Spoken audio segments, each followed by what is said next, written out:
Of course, as the 2010 Fifa Soccer World Cup progresses, the odds are changing at an incredible pace. And following some of the upsets over the past few days, punters are likely to be out of pocket. Joining me with more is Brent Graham from Good for the Game. Brent, thanks for coming in.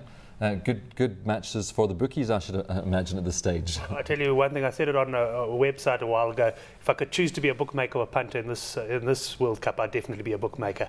Absolutely cleaning up the punters at the moment. Of course, right at the beginning, you came in just before the first match. Spain was the favourite to win at that point, 4-1. How has that changed as the competition's progressed? Well, Brazil are now the outright favourites. They're in at 4-1 at the moment after a convincing display last night against Ivory Coast. In its second favourites, Argentina, they've already secured qualification. South American teams going very well, I must say. They're in at 9-2. And Spain's still right there at 5-1. A bit of a hiccup losing to Switzerland, but they play Honduras today, expected to get all full points on that one, and then it'll all come down to the Chile game. So Spain's still given plenty of respect there.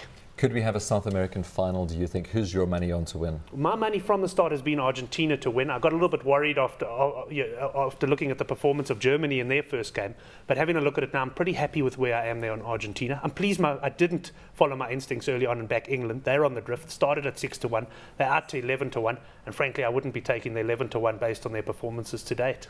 Do you think we could have any shock exits from this first round? Without a doubt. I mean, you even look at the Germans who looked very good in their first match against the Socceroos. They then went and lost 1-0 to Serbia, but stiff probably. They got a red card they probably didn't deserve. The reality is, if they don't beat Ghana, there's a good chance they're going to be on their bike. Italy have got it all to do. England have got it all to do, although the betting suggests that those teams will still progress. Let's look at Group A, and of course that's Bafana's group. Bafana playing France tomorrow, and of course I think both of them really have to score an incredible number of goals for either of them to get through to the next round. That's it. And the bottom line is they've got to score goals, and they also need the other result to go their way. The big news here, of course, is Uruguay and Mexico. If they play to a draw, both of those sides progress. And some very interesting betting movements. I was watching it while watching the Mexico-France game. The moment Mexico got that penalty to go 2-0 up in about the 85th minute, the draw shortened dramatically in the Uruguay-Mexico game.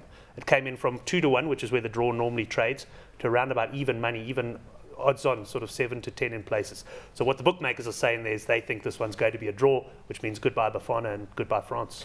Don't you think either of those teams are going to be trying particularly hard to score a goal when they play? I actually think that Mexico, at the moment, they sit second on the log. So if it is a draw, Uruguay go through. They play the second team in Group B, which is Greece, Korea or Nigeria, whereas Mexico would have to play Argentina. So I think there's motivation there for Mexico to go for the win.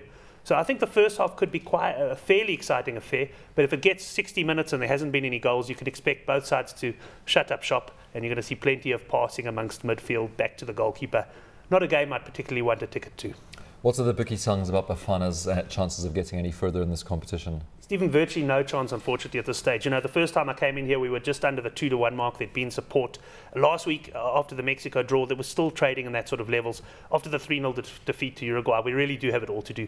33-1 that Bafana can actually progress to the next round. They don't stand much of a chance. How about the chances of beating France, though, tomorrow? Because the French team seems to be in a bit of disarray at the moment. Another game where there's been quite a few betting movements, and that's probably because of the disarray in the French team. You could get over 3-1 on Bafana just a couple of days ago. Now there's talk, well, the French players been on strike, missing a practice, which has upset a lot of fans down there in Neisner.